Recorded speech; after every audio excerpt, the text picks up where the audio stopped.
Hey everybody, it's Preston here, aka Godzilla Hawk. Welcome to your 68th Q&A. Gonna try to do this a little earlier because it was actually very successful last time I did this. I got quite a bit of people in here um, for this Q&A when I did kind of earlier in the day, which actually I always plan on doing, at least on Thursdays. I think usually doing around 7 is usually, at my time anyways, kind of the limit. Because a lot of people are probably sleeping or doing other things, probably getting ready for work, or like I said, just doing among other things. So it looks like we got somebody in the chat already. Jay Houston, what's up, bro? Hey man, how you doing? So we got Jay Houston so far. So one person's in here within the first minute, which is great. But hopefully we can get some more people in here very soon. Figure I kind of talk a little bit, kind of ramble. Do a kind of old Bray Wyatt ramble promo here. So I figure I ramble a couple things until hopefully get a few more people in here in the chat room. Go ahead, get myself comfortable. Actually, let me get my water. Throat's kind of getting a little dry. All right, a little bit better. All right. So let's go ahead and talk about a couple things. I guess we could go ahead and start with the more recent news, or the thing that's been hanging up on Twitter, is the Pat McAfee and Adam Cole. Some of you have probably already heard about it already. If not, it's already blown up everywhere. And I'll say this, everyone's blowing up about it. I saw it myself. It was basically like a 4-second clip. You know, Pat McAfee is just asking Adam Cole questions. You know, he's talking about how he's ready as champion. You know, for a majority of the time, he basically was like, oh, you know, the only reason you're champion for long is because you helped in the Undisputed Era. I mean, and all that. And obviously on that point, I was like, okay, they're going scripted here. That this is clearly staged. But here's the part that made people kind of question going, is this really staged? Then Pat McAfee mentions Adam Cole's size. Now let's all be real here. Adam Cole is an amazing talent. He's great on the microphone. He's wrestling personified. The only downside is his height / what he looks like. He's not the tallest or biggest looking guy on the roster. We can all admit that. Even as hardcore Adam Cole fans are. I don't know if Noah's watching this. I don't think he does. Even he will admit that he's not the biggest guy. So he poked fun of Adam Cole for his size, and Cole just went off. Cole went off and did something that did kind of back me up a little bit. He was saying that Pat McAfee, how fucking dare you? I'm sick and tired of your shit. I'm sick and tired of you insulting me, wasting my time. You bring me onto your show. I'm away from my family and friends, so you can just come in here and insult me. So fuck you and Gail. Pissy. Like, he actually dropped F-bombs. So after the whole thing is over, a lot of people are... I think there's two sides to this. There's either people who actually believe this and think that Adam Cole is a fucking stooge, or some people are saying this is completely all staged. It's just a way to get the two heat, because they have back and forth banters before. This is nothing new. The main reason, though, why this kind of threw me off is Adam Cole dropping flat F-bombs and make it realistic. Now, again, I don't know if this is really a WWE thing, because if this was WWE, I guarantee there would not be any F-bombs. And these were uncensored F-bombs. You heard everything. I think this was Pat McGee's, his own podcast, and then Adam Cole got pissed. And look, at this point, the way it was done, it could have been real, but you have to realize too, it's also wrestling. You know, it could be more likely fake. I think this was more likely staged. I'm just surprised how kind of aggressive and angry Cole got to the point where we're dropping F-bombs, like the angry video game nerd. This felt real, but I think it's more likely staged. Because, like I said, Pat McAfee and Adam Cole have their friendly little banters on social media, on NXT before. It's nothing new. But the way Adam Cole spoke and got angry and the words he used just I think it made people kind of question, go, oh, is this real? And look, maybe it turns out to be real. I wouldn't be 100% surprised if it was real. But like I said, more likely, because at the end of the day, you got a wrestler here. You got Pat McAfee, who actually is part of the NXT roster for a handful of times. So you kind of think, okay, maybe this thing is all staged. And like I said, I think this thing's more likely staged, but it was done in a way where it made it feel realistic. Yeah, because I did not expect the F-bombs. I did not expect the F-bombs whatsoever. But again, I think more likely it's staged. Well, the way more news pops up, but I do think this was staged. I mean, it was entertaining. I've watched it a handful of times, but we're not 100% sure if this was fake or not. But in my opinion, I think it was staged. I think it was all for good fun. I was trying to get people talking, which it did. It got people talking. But speaking of people talking, this is kind of a mini rant here I want to go on. Let's talk about the Naomi Deserves Better. So if you are aware, over the weekend we had a Naomi Deserves Better trend going on. Ever since her squashed match to Lacey Evans, and it didn't help with the whole karaoke thing, everybody has finally spoken about Naomi Deserves Better, how Naomi is a talented individual. She deserves better than this. Why they treat her, WWE's treating her like crap. Why are they doing this? I want to get off a few things off my chest. Let's talk about Naomi. First of all, Naomi is by far one of the best pure athletes they have. In terms of athletics, smooth wrestling, Naomi is right now the best. Only behind Ember Moon. But we all know Ember Moon's status right now. Some people say she's retiring. Some people say she's going to return soon. I have no idea. But Naomi is one of the best pure athletes. She's very charismatic. You know, she stands out from the crowd with a whole glow. She's seems like a very fun person to hang out with. You know, kids love her, guys love her, everybody loves her. And there's no denying she's extremely talented. No doubt. And you're right, she does deserve better. This was a former two-time SmackDown Women's Champion. She got one of the loudest pops in the Royal Rumble earlier this year. Wrestles a couple times, leaves. Finally comes back, and the first thing she does is karaoke. And then the following week, she loses in a squash to Lacey Evans. And people are angry. They are outraged that somebody like Naomi is being treated like trash. Which I do agree with. I do think Naomi is a very talented individual. I think she does deserve better. I'm not saying give her the strap or anything like that, or give her this amazing megastar push, but I think she deserves a little bit more credit. And I think she deserves a little bit more respect. I agree on that. Here's my problem. Naomi is not even the number one person, or should be the number one person on everybody's list that deserves better. People are automatically going to Naomi going, oh, she deserves better. I can name a bunch of more talent on that roster, 1,000 times more talented and way more disrespected than Naomi. Chad Gable. Do I have to say anything else? Chad Gable is a fucking workhorse.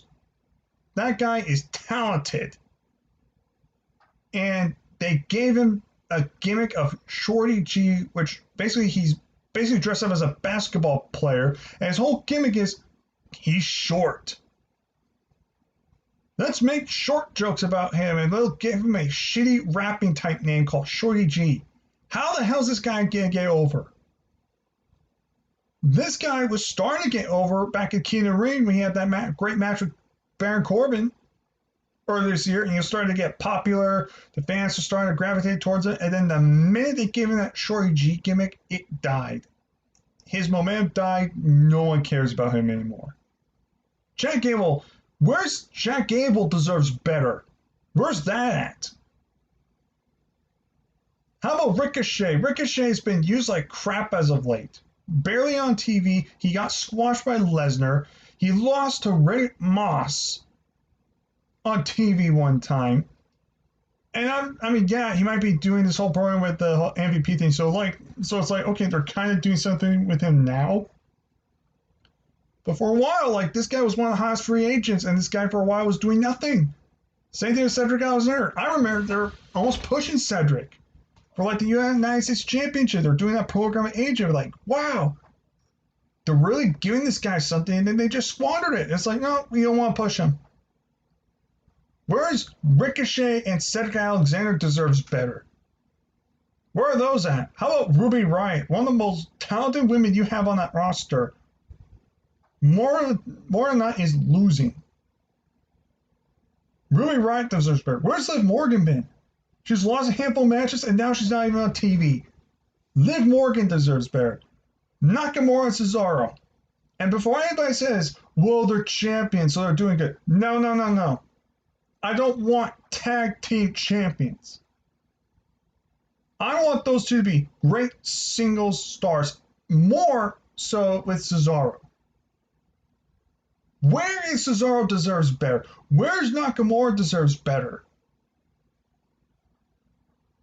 How about Buddy Murphy? All he does is just loses and gets his ass kicked. Where's Buddy Murphy deserves better?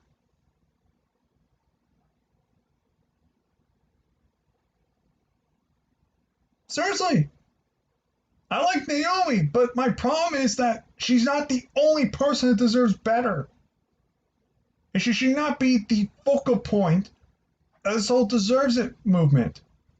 There are talent way worse condition. Like I said, Naomi just got back. She had one stupid karaoke match at a squash match with Lacey Evans. It's not like she's fucking buried. But yes, she does deserve better. She's way too talented, but it also makes me angry that there are other talent in the back that no one seems to give a shit about. This one, none of you are going to agree with, but I'm going to say right now, Baron Corbin deserves better. And people are going to grow and think, oh my God, you're a Corbin fan. Yes, I'm a Corbin fan, but not this Corbin. The main hater, Constable Corbin, I dreaded the day I saw this guy. Then went to King Corbin, and I really don't like him. I want the old Corbin, the old lone wolf badass Baron Corbin. That Corbin I liked. Now he's coming in a crown and no one cares about him. In fact, they want him off the screen.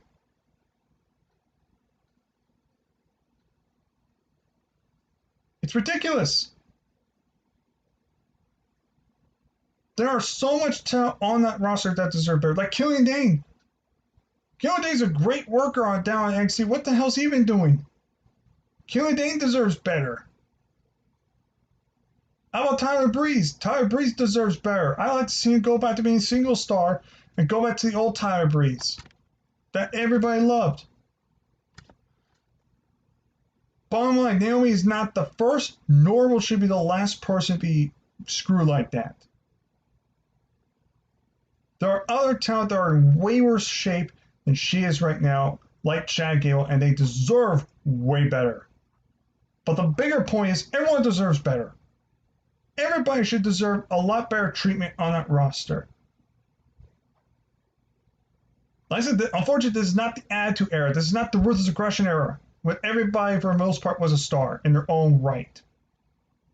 Vince just pushes who he wants to push, and then he brings back old guys. That's it. For a ratings boost.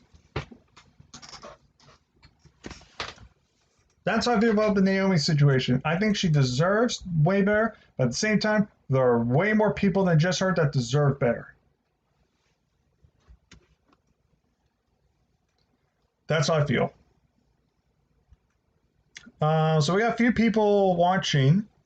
If you guys are new here, chat, comment in the chat below. There's the chat rooms open. If you got any questions or comments, please put them in the chat. I encourage it, please. All you do is just type something. Jay Hughes, you're almost at 800 subscribers. 800 subscribers in 8 years. That's not the best, though. I mean, for 8 years, I should be doing better, but like I said, I don't really care much about subscribers anyway, though. I mean, I guess that's cool, I guess, but Doing this for 8 years, I mean, I should be doing better. But then again, my content isn't always that great. No, Laura, what's up? What up? Let's see, 15 minutes. We got a few people watching, but only 2 people actually commented total. Hopefully we can get some more people in here. Yeah, we're talking about Adam Cole, Pat McAfee thing. I just talked about my mini rant, the Naomi situation.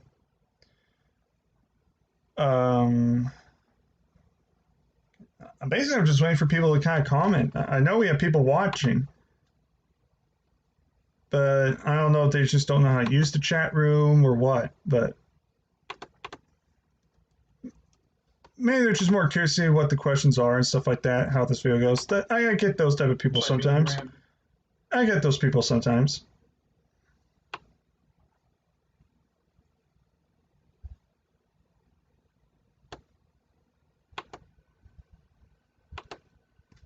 Oh wait, finally we got somebody. Ekasida09. Exida. At Sida, I think that's correct. At Sida09. I think that's how you pronounce it. Apologize again. It's about time back here. I haven't been here for the last 10, 15 videos. Yeah, I have noticed that. There's a lot of people that have been missing on the recent videos. I know Flafa Flui, aka Ricky Roma, used to be a huge fan. Now I haven't heard from him in a long time.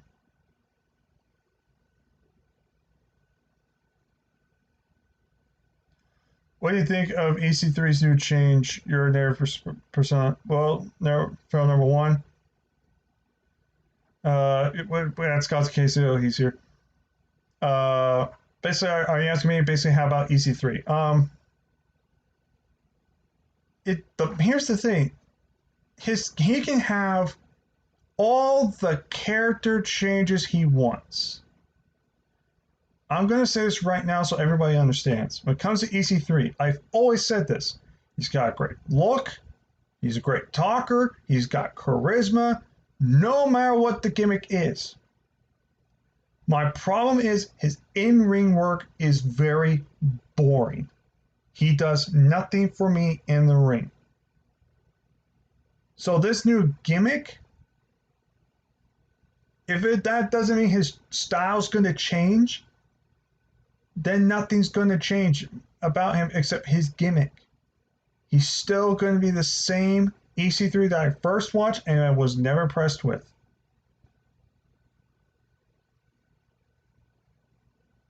So personally, I'll never be a fan of EC3 unless he actually shows some actual, for me personally, some talent.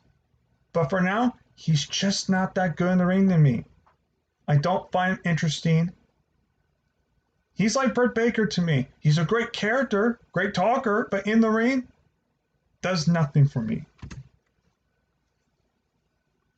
That's just me. So unless EC3 finally actually learn new moves and actually surprise me and actually does something different with his style of wrestling, it's the same old shit. It does nothing for me personally. How have you been since the whole COVID-19? What have you been doing? Working, getting ready to move out soon, move into my new place, and yeah, that's about it. Just trying to stay safe, not really going out a whole lot. Have you seen Impact or are they making Impact? I have stopped watching Impact. However, I did watch majority of Slammiversary. I thought that was actually a pretty good show. I mean, if Slammiversary did anything right, it got people talking. Got people talking, and maybe I will make a comeback now. Now I know Lord of the Sea Machine Guns just won the Tag Team Championships on Impact, which I heard I've not watched. So look, maybe they'll start making a comeback again. I can't tell you because again, I don't really watch Impact anymore. But like I said, I was bored on Saturday. I figured, hey, I guess I'll try to watch Slammiversary just to see what's going on, and it actually be a pretty solid show. But I haven't really watched the weekly stuff because again, there's so much wrestling now. Back on, especially New Japan, like I still need to pace myself. I can't just go on just wrestling this, wrestling that. Even like I said, I need my time. Like I need to pace myself. Otherwise, I would get sick of it. So I mean, if Slammiversary did anything right, it got viewership back and it got people curious. Like, oh, what's Impact going to do? So I guess in a certain extent, I would say they were slowly making a comeback, but it's going to take more than just one pay-per-view. They're really going to have to start building up the shows, start building up the rosters again, and really start going in this stream. And I think eventually they might start getting more people into it, but for right now, they had a successful pay-per-view and got people talking. I think that's the best way to say it. Or not really say it, but to explain it, I think would be a better way to say it. Better way to explain it.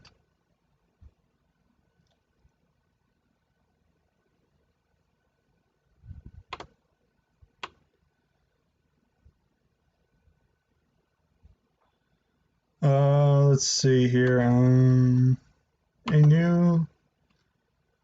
Is it weird watching wrestling empty arenas? Oh yeah.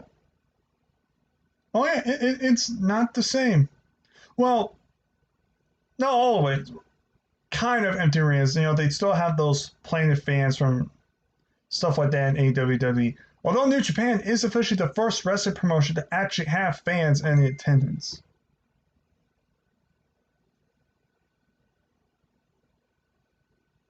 I'm not exaggerating. New Japan is actually has fans again. Now it's only 1/3 capacity at every building they do.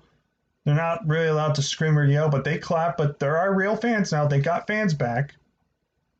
So Japan's going in the right direction. But in the United States, so we're fucked. But you know, it is weird. In fact, it's not the same. Without a crowd, it just doesn't feel the same. I think it especially hurts the NXT TakeOver shit too, NXT and AEW. The fact that there's no real audience. But in wrestling, just in general, with no audience, it's awkward. It just doesn't feel the same. So yeah, it's not just weird. I think it's just too distracting at times. I mean, don't get me wrong. I still watch the shows and they'll still put on some great match stuff like that. But at the same time, it just makes me wish there were actual fans in the building.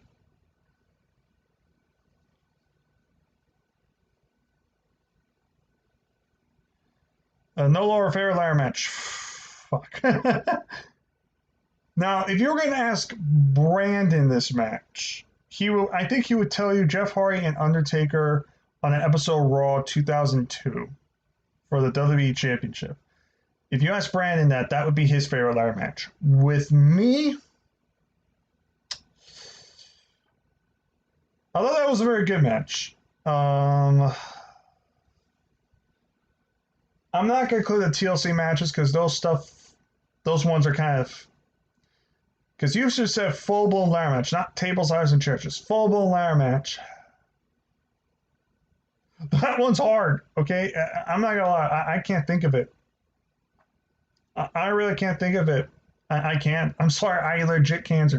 I'll just tell you Brandon's is probably Taker and Jeff Hardy. That would be Brandon's choice. Mine, I could not tell you, honestly.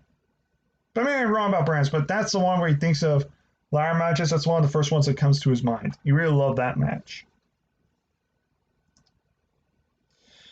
Are you going to see Bill and Ted Face the Music? Yes. I want to see that movie. I do like Bill and Ted. I'm a fan of the first two movies. Definitely looking forward to seeing that movie. Hopefully, if it comes out theaters, I'm praying if it comes out theaters. But again, with this whole pandemic, I have no idea. I hope movie theaters open soon. I'm sick of just staying home. I want to go out. There's The Undertaker's Last Ride. It's taking a really good time. I've seen the very last episode of Last Ride. Excuse me. Now, in terms of being retired, as of right now, yes. But we always say the same thing. Never say never. And because of Undertaker, he says he's done, but then he comes back. Says he's done, but he comes back. So as of right now, he is officially retired. But do not, do not put all your eggs in that basket. Because you may never know. For all you know, tomorrow, Undertaker could show up and have another match. Just keep that in mind.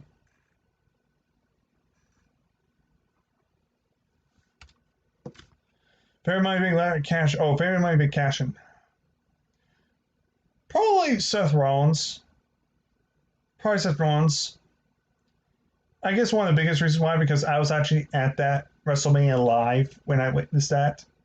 So I think they have that more of a personal preference just because I got to witness that in person. But at the end of the day, though, it was overall great cashing, the end of the match, right in the middle of the match, because of triple threat, Rollins steals the victory, heist the century. It was just a unpredictable moment, although I actually predicted Seth Rollins would walk out champion. Nobody predicted that. I actually predicted that. Surprised nobody caught that. But at the end of the day, it was just memorable. And again, seeing it live, and back when I was a hardcore Seth Rollins fan, it was just amazing. I lost my voice.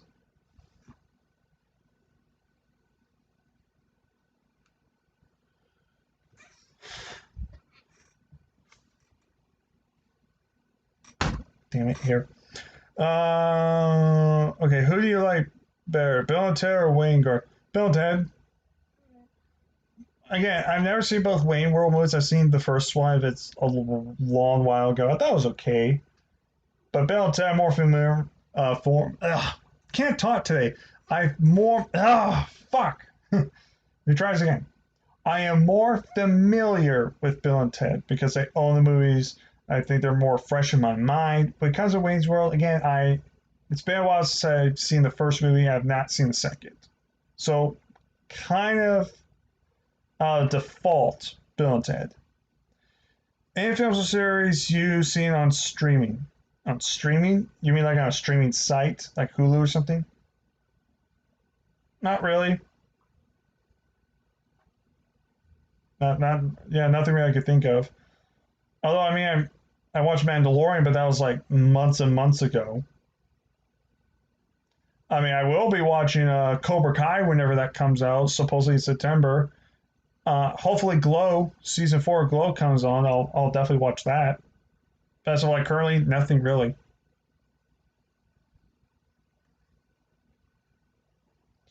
Was Seth Rollins a better heel when he was Money in the Bank and the WWE champion, despite how he's broke as champion? Look, because I think Seth Rollins, in terms of his style, is more babyface, but he does work good as a heel. I think, especially now, he works better as a heel. Plus, let's be honest, Rollins is kind of a dick in real life too, so it's almost like he's playing off real life.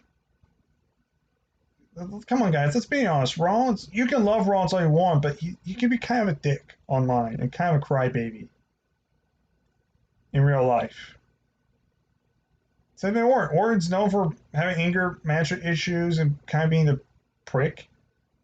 So he's being a prick on TV. That's why it works so well, because that's kind of who he is. So me personally, I think Seth, yeah, it kind of does work a little bit better as a heel, especially right now. How do you see Parasite? No. My family saw it. They thought it was okay. It wasn't really their thing. Me, it just never interested me. In fact, I never even heard of the movie until the Oscars.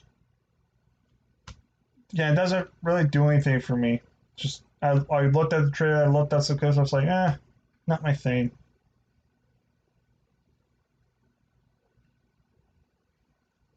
Have you ever seen Who Framed Roger Rabbit? Who hasn't? I mean, don't get me wrong, it's not one of my favorite movies of all time, but I've seen it a handful of times when I was younger. I mean, star Jessica Rabbit. I mean, come on. That's every man's dream girl, is somebody like Jessica Rabbit. But, I've seen the movie a handful of times. Again, it's been a while since I watched it, so I don't know if I would like it now or kind of. Because Who Framed Roger Rabbit to me was never that childhood movie I grew up with. It was just one of those movies like, I check it out. I'll occasionally watch it from time to time, but it's nothing groundbreaking for me personally. I mean, it's popular, but for me, it's just like, okay, I've seen it.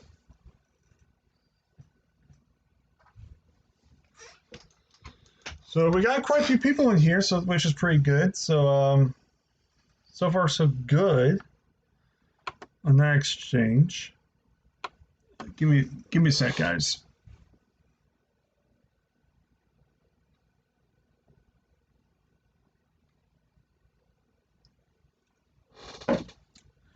Whew, my throat's starting to get clogged up. Getting myself something to drink.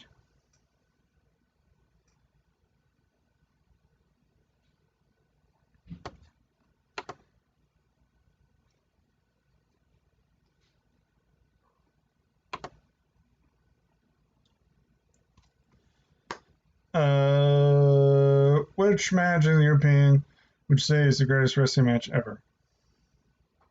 Again, can I answer that? Well, actually, no. As in terms of a pure wrestling match, well, again, it's always going to be a subjective, a very controversial. Not fucking speak today. It's going to be a very controversial subject anyway, because everybody's got different opinions. I would say, at least in terms of WWE. In terms of WWE, I think the greatest wrestling match, like pure, just one-on-one, I would think probably Shawn Taker 25, WrestleMania 25, I would say. At least in terms of WWE, because I can't go beyond that, because there's way too much. And then I can say in Japan, I can say AJ Styles versus Nakamura Wrestle Kingdom 10. Impact, I have to really go back, watch it on the older stuff, because I can't tell you on that one. Get AEW still fresh and new, I couldn't tell you that. But I'd say at least with WWE, I think it was Shawn Taker, WrestleMania 25, and New Japan, still think it's AJ Styles and Nakamura. Thoughts on Kanye West running for president? Fucking joke. Moving on. Seeing the and Bobby how should be. Oh yeah, fuck yeah, I love those videos. When he came back, I was like, fuck yeah. I never thought I'd see this guy. I love this guy's videos. Now, I don't always agree with his videos, but yeah, they're fucking entertaining. I love them. When there's a new one coming out, I'm like, heck yeah, I gotta go watch. I gotta go check it out. Love his videos. Love to actually do some future videos with him, but, you know, never gonna happen.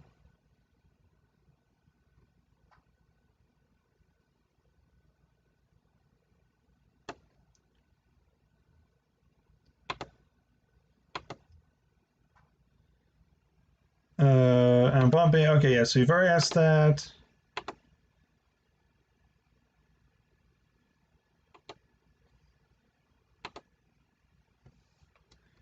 Kanye West, we don't talk about that because that's fat. We're on that for possible running for president.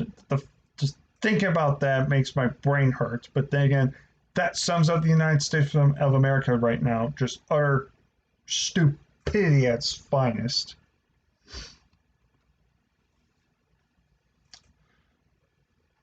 Yeah, again, Bob, Parasite, friend Roger Rabbit. Yeah, so I got to everybody.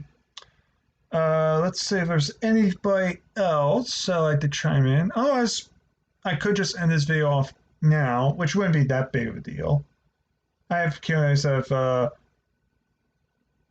have gone pretty short. So, besides, everyone's got something else to do anyway. And then, oh wait. Barbara Streisand House of 2002 or 2015? Oh, 2002. Not even a joke. Not even a question. 2002 was by far the better match. The 2015 match was very good, though. It was definitely one of the better Hell in a Cell matches during that modern era, I will admit that. But you can't compete against the 2002 version. That was one of the best Hell in a Cell matches you'll ever watch in your entire life. It made Brock Lesnar to a main event level star on that night. That was the... No, I would not say that. Yeah, that was not the match of the night, though. I think the match of the night was probably the tag team match, but the Hell in a Cell was a very close second. But that first Hell in a Cell match those two had was fantastic. I loved it. The rematch show was very good, but nowhere near the viciousness, brutality, and storytelling of the original. So the original wins by far. That original is just awesome. One of the best matches you ever watch.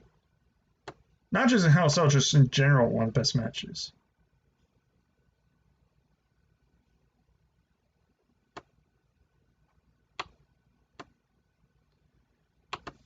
Let's see. So I think I'll wait a few minutes, see if we can get a couple more question comments in here. If not, then I guess I'll go ahead and I'll end the video right here. SmackDown's on tomorrow. So far, only really a couple things. The bar fight. Hope that feud ends. The Naomi on Miz TV. Whatever. So, but that's really it right now. There's nothing.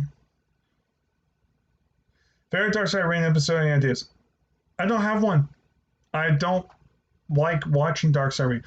I like when the Song Monster talks about it, but I don't really like watching really dark stuff like that, especially documentaries. I really don't.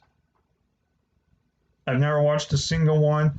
I know Mitch has told me that he's watched a few. He loves Dark Side Reign. Me, I could never get into them. They're just not my thing. I don't like going back to watching travesties, especially that Benoit stuff. Like I don't really want to get back into that. I don't mind hearing people talk about it, but for me, I'll never watch them. I don't like depressing documentary shit, especially on wrestling. Like that, I don't find enjoyment in that at all. I really don't. And I can't even tell you any suggestions because I don't know which ones they've already done. There's been a lot they've done. I know majority of them this year, but last season I don't remember all of them. So I couldn't even tell you. I couldn't even give you examples. So, yeah, I never watched them. I don't plan on ever watching them. They're just not my thing. To be honest, I'm not even that big a fan of documentaries to begin with. There's only really been a handful of documentaries I actually liked. Unless besides how the making of like a certain movie. Not really interested in a whole lot of documentaries, especially tragedies like that. Can't just me. I know a lot of people love it. I know a lot of people love the Dark Side Reign, but not for me. Just honestly, just not for me.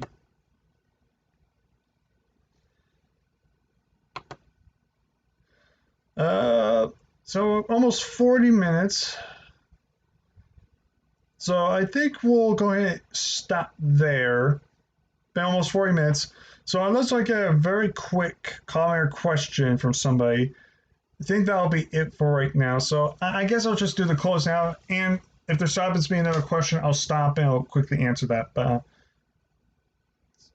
let's see what happens. I guess that's going to be it, guys. A little short Q&A, but, it is what it is. Some days are better than others. But I do appreciate everybody coming on here to support me, answer or ask me some questions and comment on certain things, get my thoughts on certain things. With that being said, I think I'm going to just end this off. I don't know when the next review will be. I'm assuming probably next review will probably be NXT TakeOver 30, I think, and then probably SummerSlam. But you may never know. But yeah, I think that'll do it. So almost a 40-second mark, or 40-minute mark, I should say. Man, I'm botching today worse than Sin Cara. Or Ethan Marie, whichever one you prefer. But that's pretty much it, guys. Thank you guys so much for coming in.